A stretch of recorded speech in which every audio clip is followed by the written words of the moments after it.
Yeah. Hard. Militant-minded general, 9 grip, the grip with blades and a pen that can sharpen your spine's tip. Level-headed, though my mind flips from side to side with an acrobat's experience. After I stick it, I'm lyric down a demon-possessed. Seems Jay's the best for the job with no code. What's the word, y'all? It's KTR underscore podcast, No Rules Podcast, and you are now live and direct with your boys, Cinko, Big Harv, and J-Bo himself for episode 37 of KTR. That is right, hashtag KTR. We are KTR. We are live. We're in the building. And my brothers, how are y'all doing today? Living life, buddy. Living life. Big Harv, how you feeling? Hi, guys. How are you? I'm doing well, thank you. How about yourself? You know.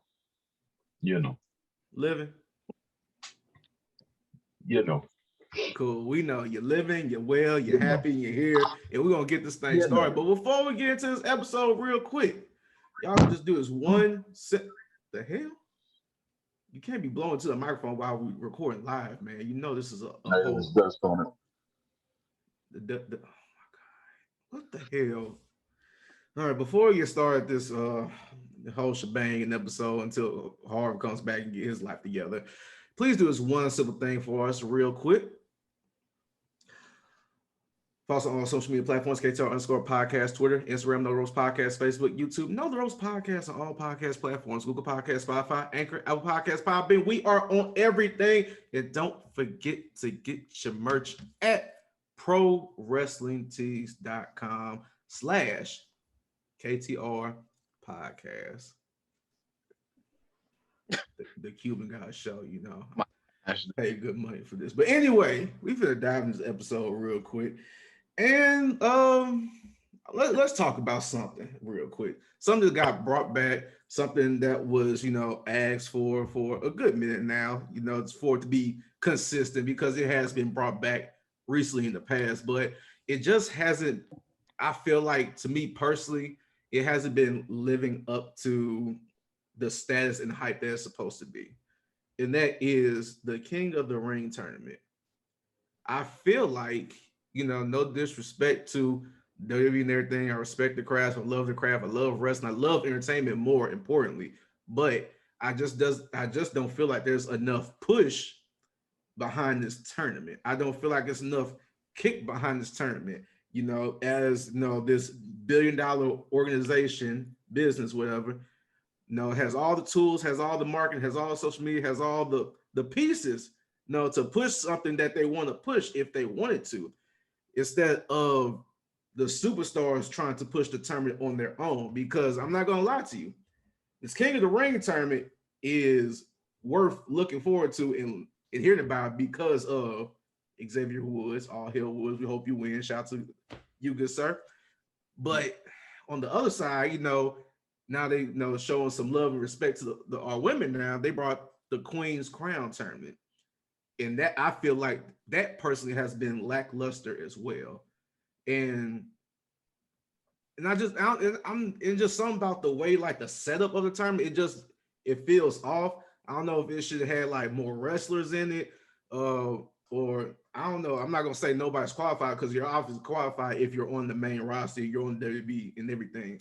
It's just something just doesn't feel right. Something feels off. How you feel about that? What you think? King of the Ring, in my opinion, hasn't overall been good.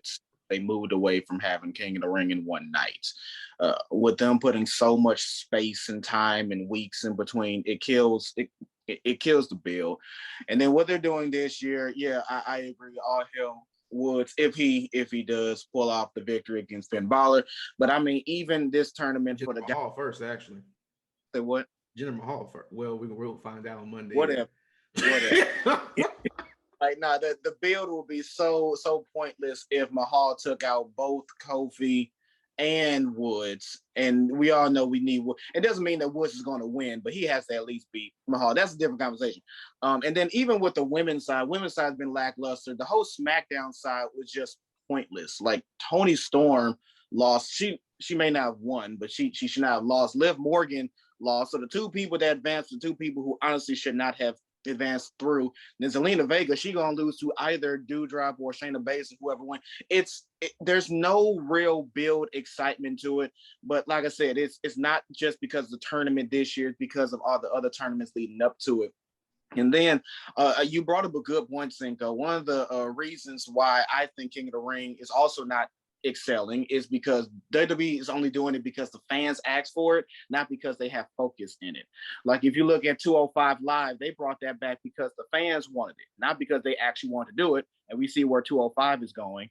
They brought the women's tag team titles because the crowd asked for it, not because the business wanted it, and we see where those are going. King of the Ring is no different. They see it as a marketing ploy, and as far as building excitement, it's nowhere. So I'm not really too much excited for it. I'm just looking forward to at least Woods winning, just so all three boys can get something good out of it. Big Harv. I agree largely, other than I don't mind the distance between the matches. I feel like a tournament can go week after week after week. I do feel like the semi and the last actual match should be on pay-per-view one after another, giving more of a Iron Man feel. But everything else you said, man, I agree with. They not focused on it. They don't care about it. They're just giving it to people to appease people. And because the name rings bells, it's a recognizable property in the WWE, the King of the Ring, and now the Queen's Crown. But when's the last time somebody who won the tournament actually did anything as the king? It never. They don't matter no more. I think the last time was maybe Booker T because he became world champion after that.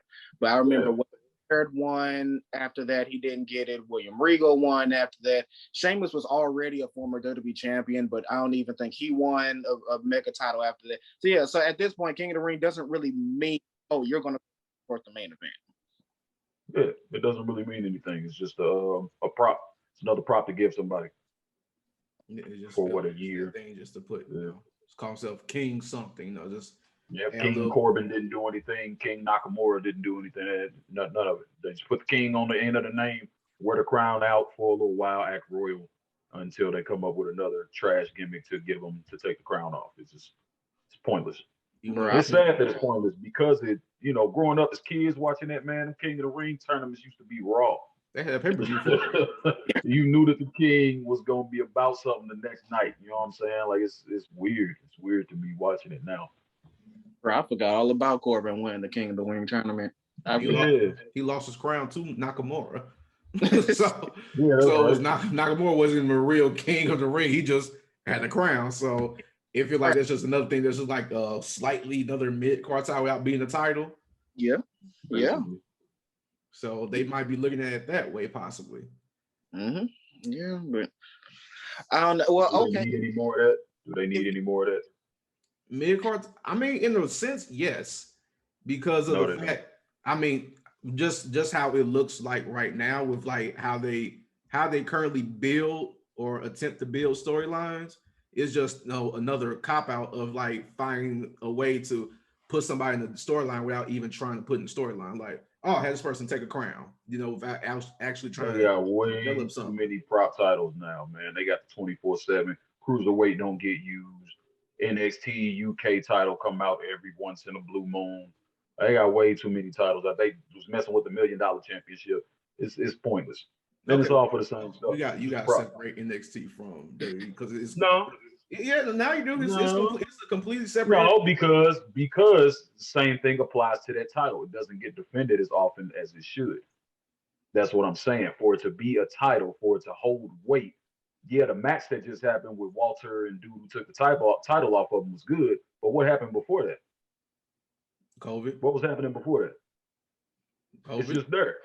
I mean, well, they couldn't do nothing in Britain because of COVID. So anyway, I mean, going back to Cinko's point with King of the Ring, actually, I would honestly be okay if, because we get it, it's a new day and age. I would be okay if King of the Ring did focus more on mid-carders, and then maybe after they win a mid-card belt, if that would eventually lead on to them going from mid-card and go to main roster.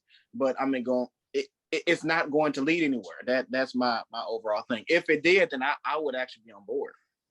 That's what I'm saying. There's no point to it because it's not going to lead anywhere. We know it's not. We just named the people who came before now, and they didn't do anything with it. Yeah. It's pointless. You know it's not.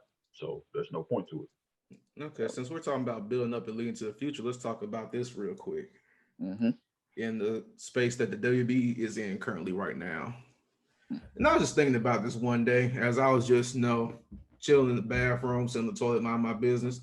Don't think much into it, what I just said. But when I was thinking, though, I was like, man, it's a lot of, it's a number of people on the main roster that are above 40 or at 40 or in their hot 30s, And it got me thinking, how you be in an interview and like the interview would be asked you, so where do you see yourself in the next 5 years?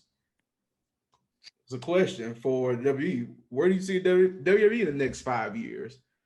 Because another thing talking about cop out, how they have currently, they rely on their old superstars from the past to help bring back, fans, for pushing out for marketing, just to garner more attention, ticket sales, all that. Like I said, it brought John Cena back for a minute. And so it's like, go 5 years later. Some of these wrestlers out here right now, they're going to retire in 5 years because they're going to be in their late 40s or early 50s. Or some of the wrestlers are in their upper 30s going to be in their 40s. Did you know that Santos Escobar is 37? I did not. I did not neither. That's crazy. I knew he was wrestling for a while. I didn't know he was wrestling like that, though. I'm like, shit. I'm like, Karrion Kross was up there too in age. Yeah, I think he's lower 30s. Yeah, Karrion, he started late. I remember that.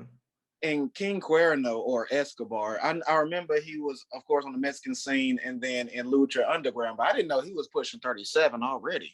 Yeah, so I feel like he's just in a little sticky situation right now, especially on NXT when they just want all young talent, and he probably the oldest person on the roster. And compared to W now, it's like they're trying to, push people, push new people. But with him right now, it's going to be just like a quick push that he's like later in age. Don't know how long he can, perform in the ring. Because when you hit that age, it's like it is what it is. But with that, you got his wrestlers like Randy Orton, Jeff Hardy. You got Santos, you got R-Truth. He damn near 50 now, for real, but he's in great shape. But I'm trying to think it's a number of people. So it was Sheamus, yeah. Sorry. Yeah. Ziggler, Rude.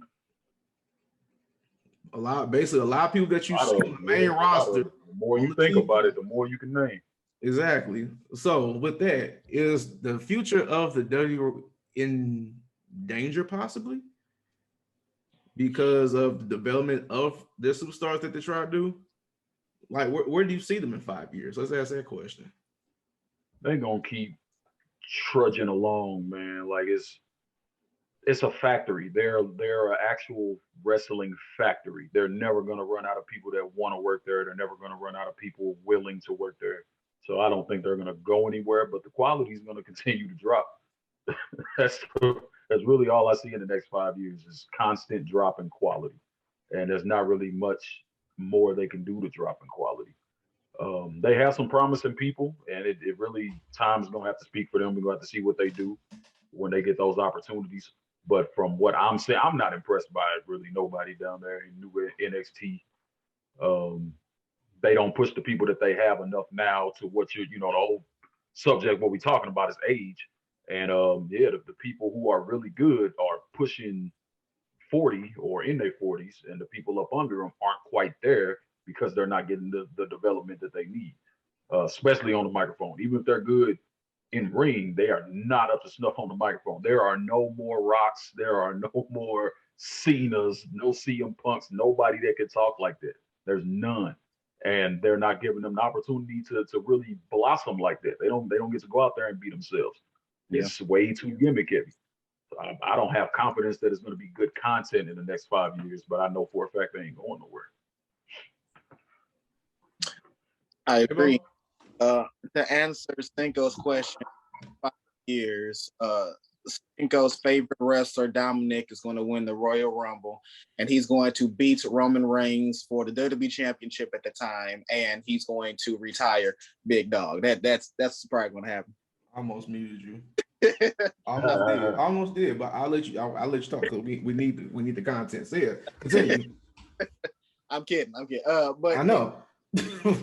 in reality, though, I think what WWE is doing is probably the same thing that the Cinko did. They just sat down and realized, shoot, not only are we bringing in these old guys, but all of our current top guys, they're already near retirement age. But what I think on their end is back to what Harv said. It's marketing at the end of the day. As long as they can sell it, they're going to keep on bulling out. If NXT 2.0 proves anything, it's that they are rushing for the next big guy or next big girl. Like you can look at, Rick Steiner's son, what's his name? Braun Breaker. Why you gotta say his name like that? You got to. That's the only way it sounds. Braun Breaker. You see Breaker, we see Harlan, both in their early 20s. Personally, I don't think they're going to be in NXT long.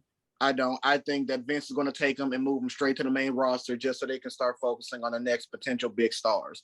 I think they're in a rush right now because they're also realizing that. And not that they think about AEW or anything, but they're seeing all these other guys, both young and old, putting on regular wrestling matches that apparently fans are interested in, which is what fans were trying to tell WWE for the past 10 to 15 years. But I just see WWE in a rush. They realize it, but as long as they can just make money off the guys who they do have, the girls they do have, it doesn't matter. They'll keep on going 5, 10, 20 years.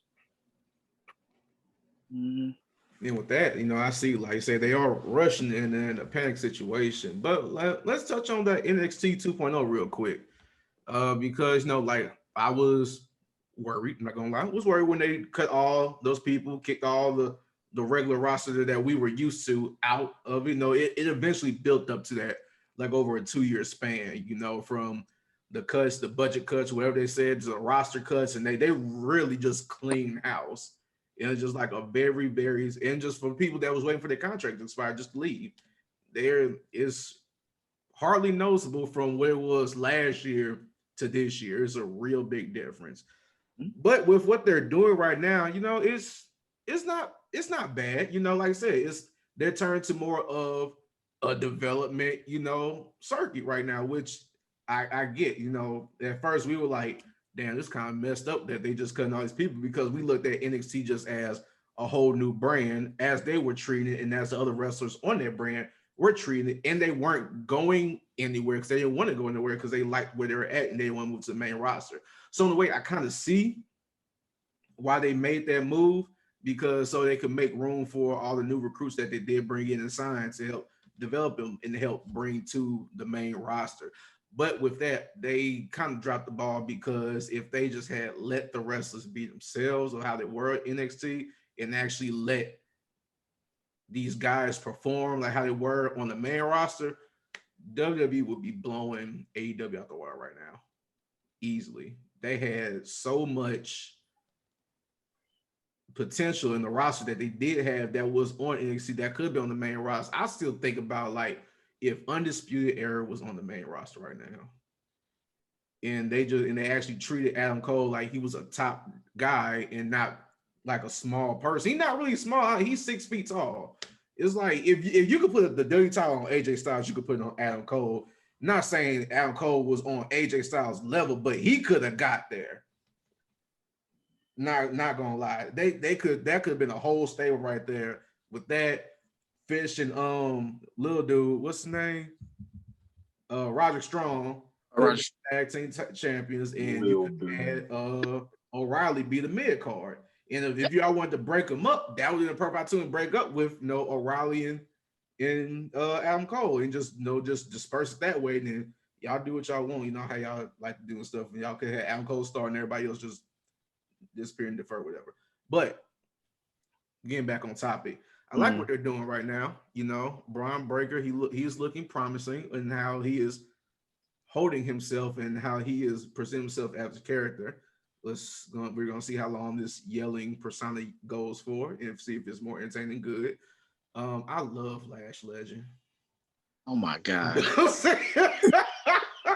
This dude just like I wanted to say that real quick. Aja, she still has my heart, but Lash Legend, she is working right now. She's doing great, respectfully. I know she has a man and everything. I respect that too, but still, I love her personally.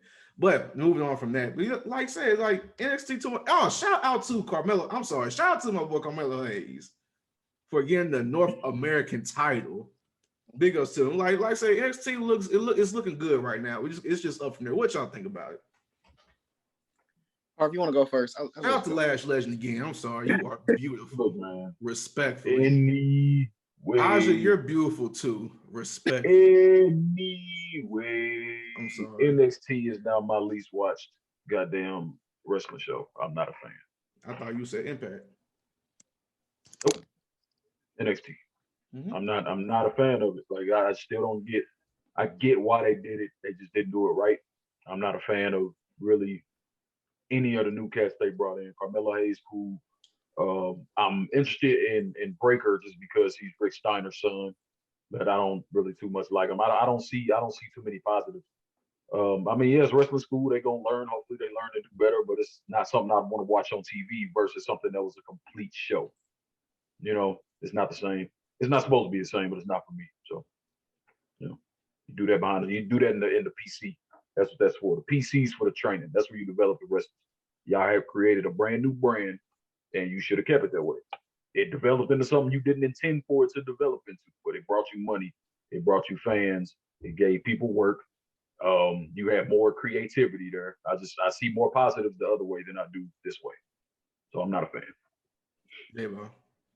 I said a couple episodes ago that I was going to be optimistic with NXT 2.0. And quite frankly, I'm still going to continue to be optimistic. The main difference that people is going to see is that with NXT 2.0, producers, writers, management, they all have to actually try with these wrestlers. They have to try to build up these guys and girls because they're different. They're not as ventured. Whereas with the previous NXT, you didn't have to try. Just let these people go out there, be them, and the crowd will eat it up. And it worked out well. I do have some people I'm personally looking out for. Other than Braun Breaker, I love to see what Ivy Now can do. I'm interested in her. Of course, I think all three of us is on board with MSK. You know, they've been there, you know, in prior and the current, and obviously with Carmelo Hayes and what's the other dude about it? What's his name? Oh, his partner? Yeah, his partner. Oh shoot, what's the dude's name? Oh man, it's gonna kill me if I don't remember his name. I mean, he on board too. Like there's some that I'm interested in, but overall, this is just a WWE product. Remember that NXT 2.0 is now a WWE product. NXT prior was a WWE product with independent style wrestling, but now we're going back to what honestly the overall vision of WWE was a WWE entertainment, as less as wrestling possible product, and that's what we're going to get. So I as a wrestling fan, as much as I may hate it, I'm going to keep positive. Maybe one day they'll hire somebody that Trick Williams, thank you. That dude is cold. Maybe they'll hire somebody else that'll, who's independent but is young enough for the WWE to care about, that can invest us a bit more. But yeah, I'm just still in the optimistic stage right now. Hold on. They keep doing my dude Malik Blade wrong. They need it be pissing me off every week, man. Malik Blade, he can go. He can, but they do him wrong every week. So I'm looking for a come up eventually.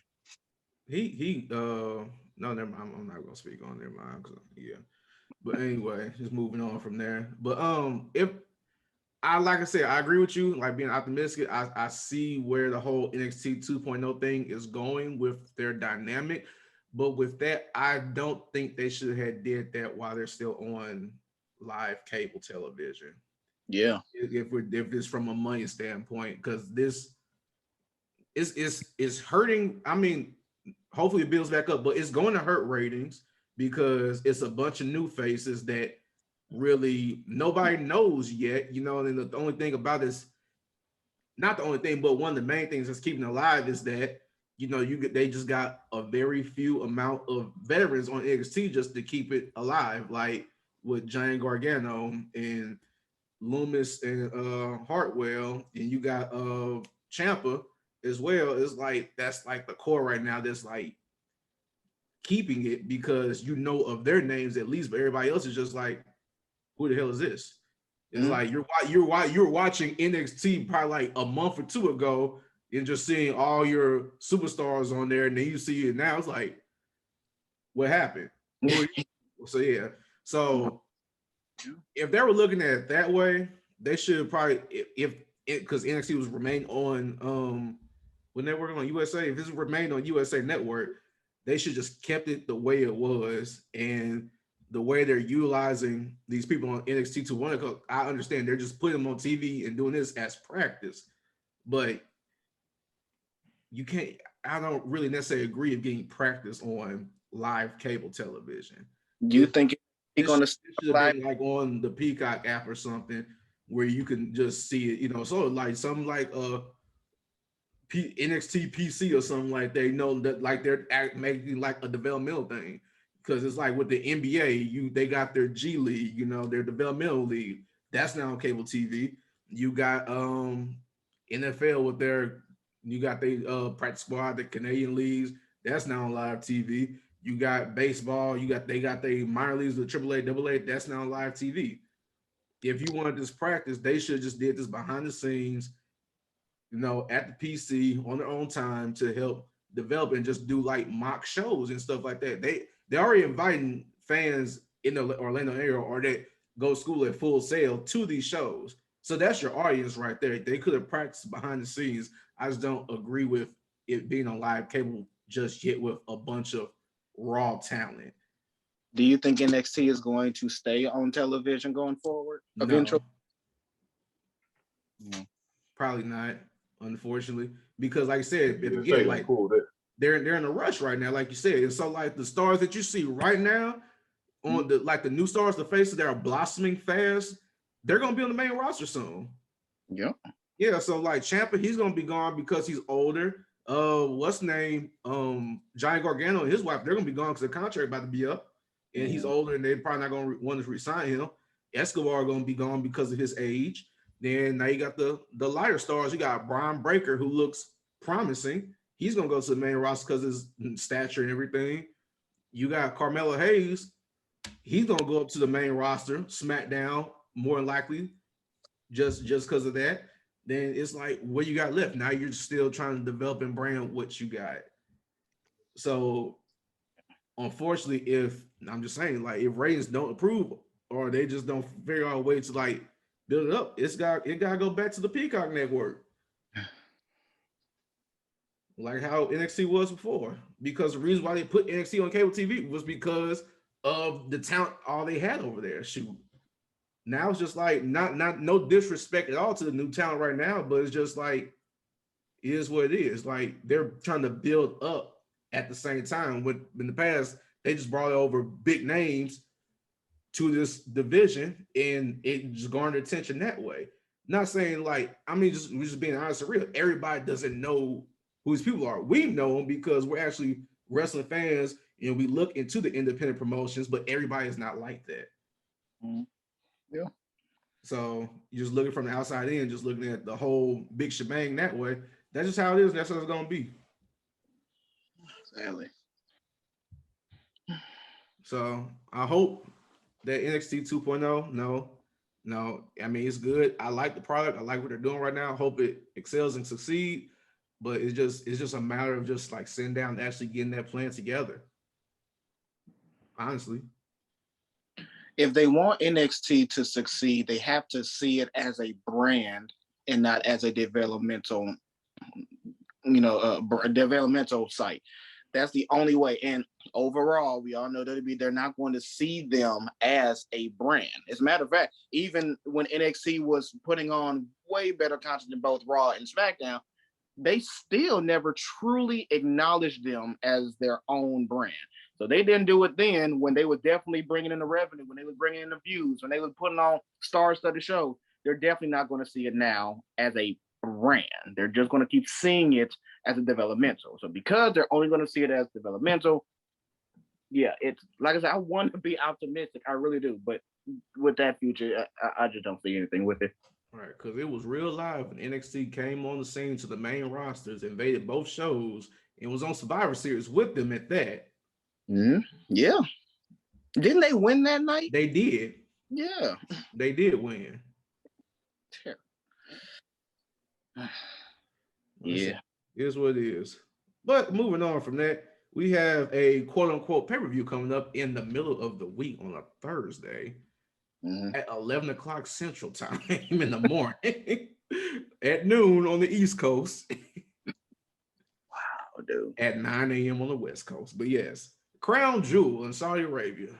Because they on that 5-year contract with them, which probably got extended too. So they're going to be over there for a long time.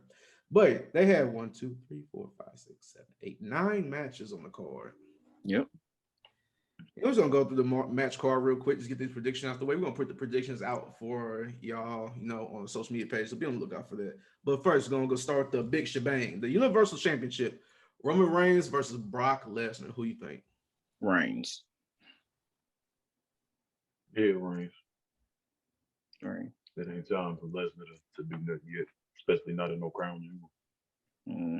Paul Heyman, he's going to do something where he's going to try to benefit Brock Lesnar, but yeah, Reigns is still going to come out on top. Reigns, yeah, he's going to retain the title. This storyline is going to continue though for a fact. Yeah, definitely.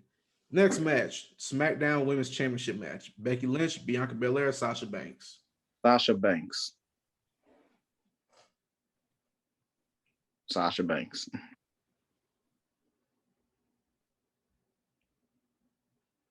I'm gonna go with Becky.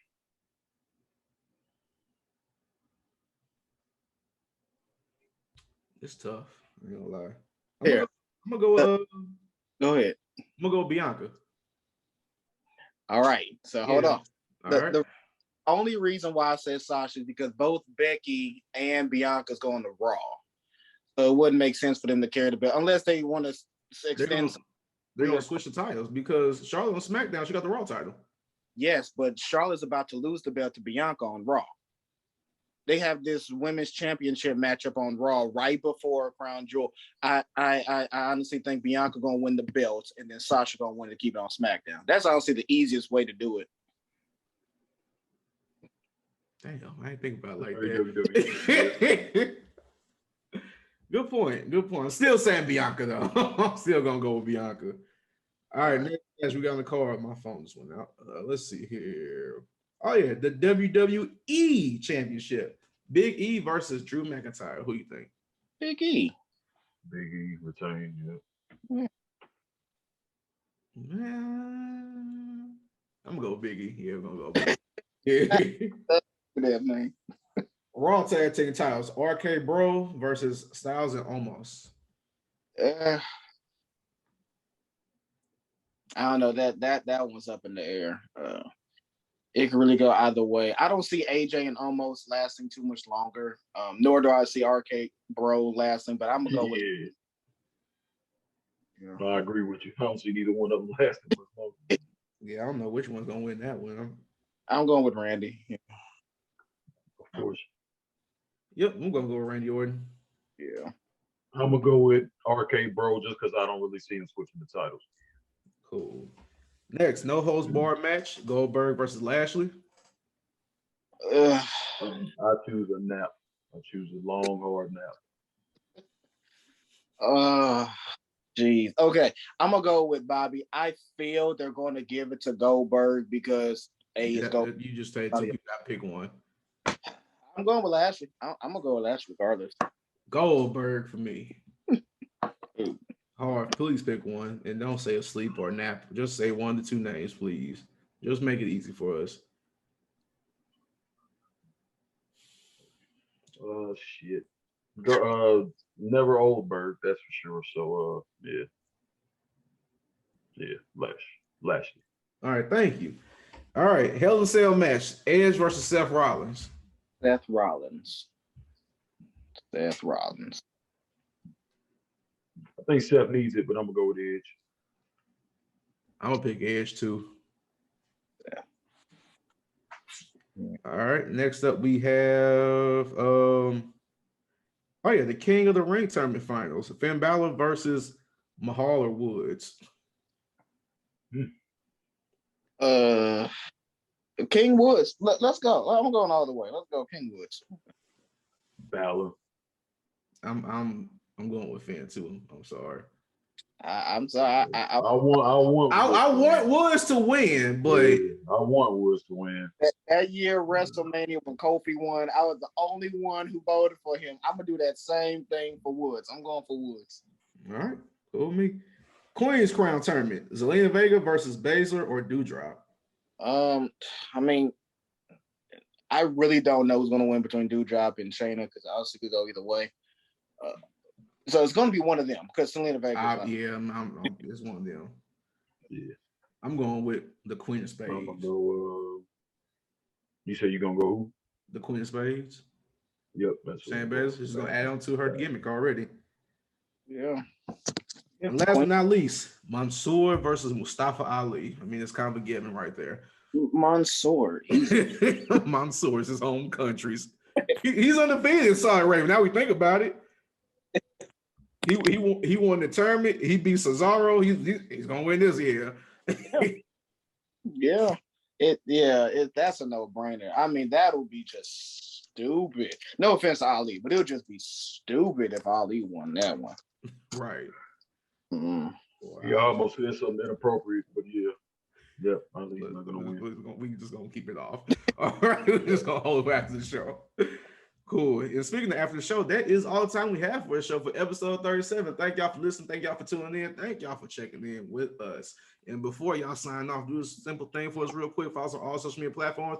KTR_podcast, Twitter, Instagram, Know the Roast Podcast, Facebook, YouTube, Know the Roast Podcast, all podcast platforms, Google Podcasts, Spotify, Anchor, Apple Podcasts, Podbean. We are on everything. And don't forget to get your merch at ProWrestlingTees.com/KTR Podcast.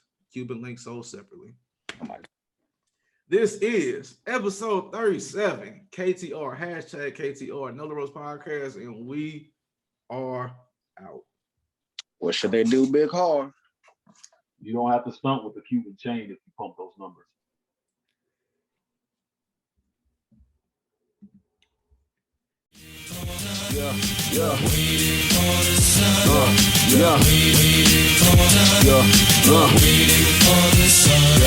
Yeah, numbers, letters, all symbols of man-made devices that could cripple us all. Improve we can, panicking when storm hits and knocks out the power grid. Are you fully prepared to live off the grid? How you think